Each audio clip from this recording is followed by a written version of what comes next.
विशाल हाथी सफेद बाघिन का बच्चा सिम्बा बना सच्चा जंगल का राजा। एक दिन जंगल का राजा शेर काम से दूसरे जंगल जा रहा था। तभी गब्बर नाम का सफेद बाघ उस पर पीछे से वार करता है और उसे जान से मार देता है।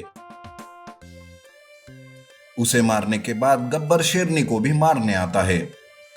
शेरनी गर्भवती थी, वो प्रसव पीड़ा में थी।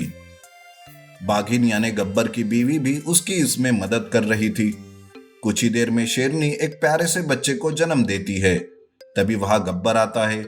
गब्बर को देखकर बाघिन खुशी से कहती है, देखिए, हमारे जंगल का राजकुमार आ गया। राजकुमार बहुत ही प्यारे है ना। उस वक्त वहां शेरनी और बाघिन के सिवा कोई नहीं था, इसलिए गब्बर कमजोर शेरनी पर हमला करके उसे भी मार देता है। बाघिन गब्बर का ये रूप देखकर चौंक जाती है। अब गब्बर बच्चे के पास आने लगता है। तब बाघिन कहती है, ये क्या किया आपने? अगर ये बात शेर महाराज को पता चली तो उन्हें बहुत बड़ा झटका लगेगा। ये पता चलने के लिए उसका जिंदा होना जरूरी है। उसे तो मैं कब का मौत के घाट उतार चुका हूँ। इस बच्चे को मारकर अब मैं जंगल का राजा बनूंगा। बाघिन गब्बर के इरादों को जान जाती है। गब्बर और बाघिन के बुरे वक्त में शेर और शेरनी ने उन दोनों को अपने जंगल में आसरा दिया था, पर गब्बर सब कुछ भूल कर लालची बन गया था।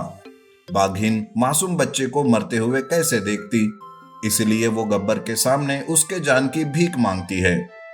देखो, मैं वादा करती हूँ कि इस बच्चे को उसके माता पिता के मौत का राज कभी नहीं बताऊंगी, पर कृपा करके बच्चे को छोड़ दो। बाघिन के लाख गिड़गिड़ाने पर गब्बर बाघिन की बात मानकर बच्चे को छोड़ देता है और गब्बर खुद जंगल का राजा बन जाता है। गब्बर जंगल के जानवरों को खुद का गुलाम बनाकर रखता है। उन्हें उनकी मर्जी से कुछ करने का अधिकार ही नहीं रहता। गब्बर के सामने बेचारे जानवर भी क्या करते, वो चुपचाप गब्बर की बात मानकर जैसे तैसे जी रहे थे। बाघिन बच्चे को सिम्बा नाम देती है। वो उसकी एक माँ बनकर देखभाल करती है। सिम्बा छोटा था, इसलिए उसे कुछ नहीं पता था। सिम्बा जैसे बाघिन को माँ समझता था, वैसे ही गब्बर को अपना पिता। एक बार सिम्बा गब्बर से कहता है, पिताजी, पिताजी, मुझे जंगल घुमाने ले चलो ना। अरे कितनी बार कहा है रे पिल्ले कि मुझे पिताजी मत कहा कर, पर तू सुनता ही नहीं। चल दूर हो जा मेरी नजरों से। इस तरह पास आए सिम्बा को गब्बर दूर करता है। सिम्बा रोने लगता है। तब बाघिन उसे संभालती है और उसे चुप कराती है। बाघिन खुद सिम्बा को जंगल की सैर कराती है।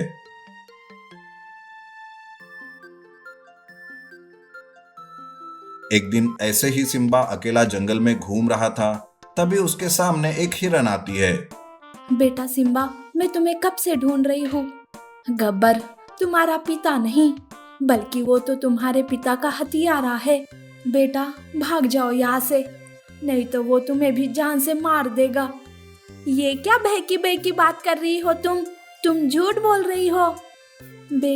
बेटा मैंने खुद अपनी आंखों से देखा है गब्बर को तुम्हारे पिताजी को मारते हुए। उस वक्त मैं डर के मारे सामने नहीं आई। देखो बेटा, मेरी बात पर यकीन नहीं आ रहा है तो जाओ जाकर बाघिन से पूछो। सिम्बा वैसे ही घर वापस आकर बाघिन से सच्चाई पूछने लगता है। ये सुनकर तो बाघिन हड़बड़ा जाती है। ये सब झूठ है। तुम बाघिन की हड़बड़ाहट को देखकर सिम्बा सब समझ जाता है। जिसे मैं अपना पिता समझ रहा था, वही मेरे माता पिता का हथियारा है। इसीलिए मैं जब कभी उनके पास जाता तो वो मुझे धुतकारते थे, मुझसे नफरत करते थे। पर अब मैं बदला लेकर रहूंगा, गब्बर को जान से मार दूंगा। तभी वहां गब्बर आ जाता है।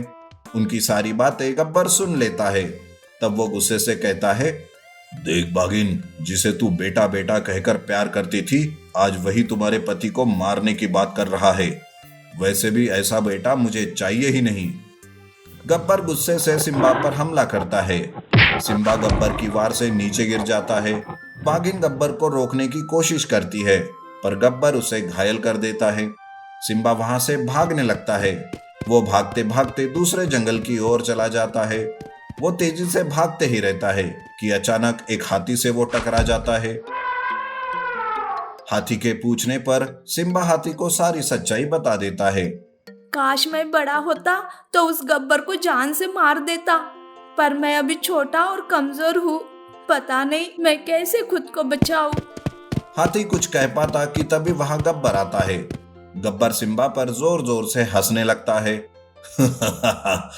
अब कहा जाएगा रे पिल्ले, बस बहुत हो गई तेरी बड़ी बड़ी बातें। अब तो तुझे तेरे माता पिता के पास जाना ही होगा। देखो, तुम अपने आप को छोटा मत समझो सिम्बा, और हिम्मत से अपने दुश्मन का सामना करो, तुम्हें जीत जरूर मिलेगी। हाथी की बात सुनकर गब्बर कहता है, अबे ओए मोटे, तू कौन होता है यूं बीच में आने वाला? मैं तुझे भी मार डालूंगा। गब्बर सिम्बा पर हमला करता है, लेकिन उसके वार से सिम्बा की ताकत जाग जाती है। वो दोनों लड़ने लगते हैं, लेकिन तभी हाथी अचानक बीच में आकर गब्बर को अपने पैरों के नीचे कुचल डालता है।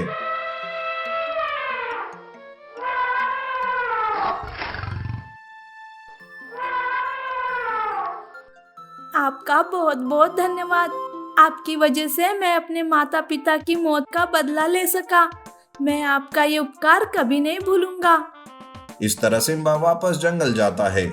जानवर भी गब्बर की मौत से खुश हो जाते हैं। सिम्बा के बड़े होने तक जंगल की देखभाल बाघिन करती है, और जैसे ही सिम्बा काबिल बन जाता है, तब उसे ही जंगल का राजा बना दिया जाता है। नीति, धोखा और फरेब की सजा एक ना एक दिन मिलकर ही रहती है। शेर और बाघ में कौन ज्यादा ताकतवर है? एक बड़ा और घना जंगल था। उस जंगल में एक लोमड़ी रहती थी। लोमड़ी जानवरों के बीच चुगली लगाकर झगड़ा करवाने में एक्सपर्ट थी।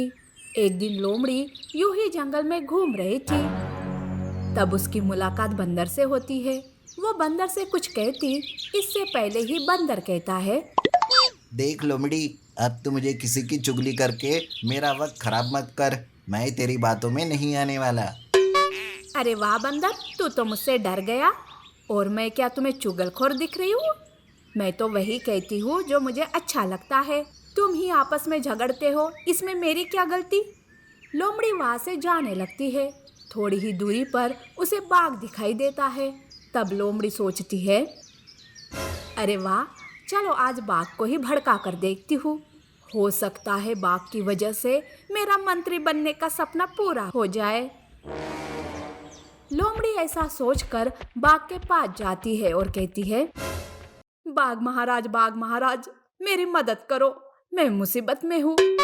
अरे लोमड़ी, मैं महाराज नहीं हूँ, और अपनी मुसीबत लेकर शेर के पास जा, वो तुम्हारी मुसीबत का हल निकालेंगे।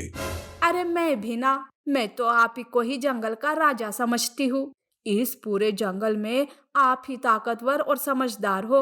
वो शेर तो बिना कुछ करे ही राजा बन बैठा है, पर असली राजा तो आप हो। पर चलो, अगर आप ही खुद को राजा नहीं मानते तो मैं भी क्या कर सकती हूँ। ऐसा कहकर लोमड़ी वहां से चली जाती है। लोमड़ी की बातों से बाघ बेचैन हो जाता है। दूसरे दिन बाघ लोमड़ी के पास जाता है और कहता है, अरे लोमड़ी, कल जो कुछ तुमने कहा वो सच्चे दिल से कहा ना, या फिर मेरे साथ कोई मजाक कर रही हो तुम? तोबा तोबा महाराज, अगर मैंने आपसे मजाक किया तो आप एक बार राजा के रेस में उतर कर तो देखिए। देखना, जंगल के जानवर भी आप ही का साथ देंगे। वैसे मैं तो आप ही के साथ हूँ। बाघ लोमड़ी के बातों में आ जाता है। बाघ खुद को राजा बनने के लिए शेर से भी काबिल समझने लगता है। बाघ सारे जानवरों को इकट्ठा करता है। तब वहाँ शेर भी आता है। शेर को देखकर बाघ कहता है, हे शेर, मासूम जानवरों को बेवकूफ बनाकर बहुत कर लिया इस जंगल पर राज। अब मेरी बारी है। आज तक किसी ने मेरी आंखें नहीं खोली, पर आज मैं सब जान गया हूँ। तू इस जंगल का राजा बनने के लायक नहीं है। अपनी जुबान का लगाम दे बाघ, ये कैसी बहकी बहकी बातें कर रहा है तू? तुझे पता भी है ना कि तू क्या कह रहा है और किससे कह रहा है? हाँ, मुझे सब पता है। तुम्हें खुद को साबित करना होगा कि तू मुझसे ज्यादा बेहतर है, इसलिए हम दोनों में कल मुकाबला होगा। शेर इस बात के लिए मान जाता है।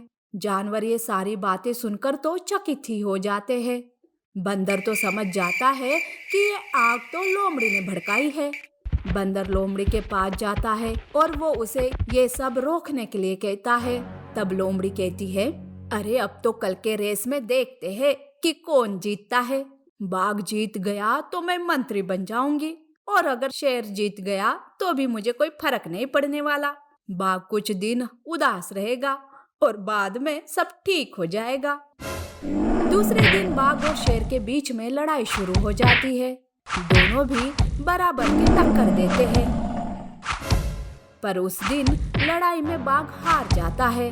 पर बाघ हार को मानने के बजाय शेर पर ही इल्जाम डाल देता है और कहता है, शेर, तुमने चालाकी से मुझे हरा दिया। मैं तुझे और इस जंगल को बर्बाद कर दूंगा। बाघ तो दिन ब दिन और भी गुस्सैल बन जाता है। बाघ बात बात पर जानवरों पर हमला करने लगता है। जंगल की शांति ही नष्ट हो गई थी।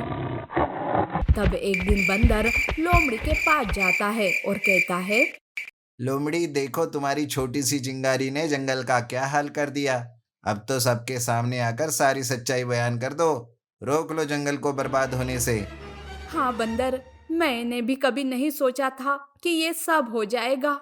हाथ में मंत्री पद तो नहीं आया, पर जंगल की शांति चली गई।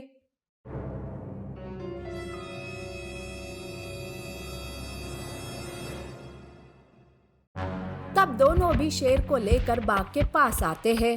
लोमड़ी चुगली करने की बात सबके सामने कबूल करती है और बाघ और शेर से माफी मांगती है। तब बाघ गुस्से से कहता है, लोमड़ी, तुम्हारी वजह से मैंने शेर को गलत समझा, जानवरों पर जुल्म की है। मैं तुम्हें नहीं छोड़ूंगा। नहीं बाघ, इसमें इसकी क्या गलती? हम ही दोनों को पहले समझ लेना चाहिए था। पर बाघ, सच में तुम भी बहुत ताकतवर हो। आज से तुम ही मेरे खास मंत्री हो। इस तरह से सारा मामला सुलझ जाता है। शेर महाराज लोमड़ी से आगे ऐसा न करने का वादा लेता है। अब लोमड़ी भी सुधर जाती है। जंगल में शांति छा जाती है। बाघ और शेर अच्छे दोस्त बन जाते हैं और खुशी खुशी रहने लगते हैं। नीति: अनजान की बातों में आकर दोस्ती से भरोसा नहीं तोड़ना चाहिए।